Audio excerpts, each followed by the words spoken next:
Saturday night డిన్నర్కి కర్నూలు హైవేలో ఉన్న ఓటీజీకి వెళ్ళాము.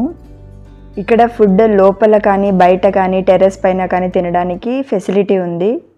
బయట టీవీ ప్లస్ ఫ్యాన్స్ అరేంజ్ చేశారు. ఆ ఫ్యాన్స్ నుంచి ఫాగ్ అనేది వస్తుంది. ఇలా డెకరేషన్ చేసినారు, అందులో నుంచి కూడా ఫాగ్ అనేది వస్తుంది. చూడటానికి బాగా అనిపించింది. ఆ నైట్ కాబట్టి అందరు ఎక్కువగా బయటనే కూర్చున్నారు. మేము టెర్రస్ పైన కూర్చున్నాము. శ్రేయాంశికి పన్నీర్ అంటే ఎక్కువ ఇష్టము. ఓన్లీ పన్నీరే తింటుంది, దాంట్లోకి బటర్ నాన్ అలా ఏం తినదు, ఓన్లీ పన్నీర్ తినింది. యాక్చువల్గా మేము బయటికి ఎందుకు వచ్చామంటే మా వారు మా యానివర్సరీ మర్చిపోయారు, దానికి కాంపెన్సేషన్గా ఇలా బయటికి పిలుచుకొని వచ్చారు, కొంచెం కూల్ చేద్దామని. శ్రేయాంశికి ప్లేస్ చాలా చాలా నచ్చింది, చాలా ఫుల్గా ఎంజాయ్ చేసింది ఇక్కడ.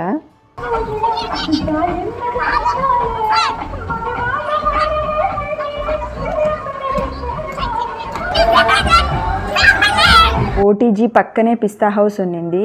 యాక్చువల్గా శ్రేయాంశి అక్కడ సరిగ్గా తినలేదని ఇక్కడ కేక్ తింటుందని వచ్చాము పిస్తా హౌస్కి. ఇక్కడ తనకి చాక్లెట్ కేక్, పైనాపిల్ కేక్ తీసుకున్నాము.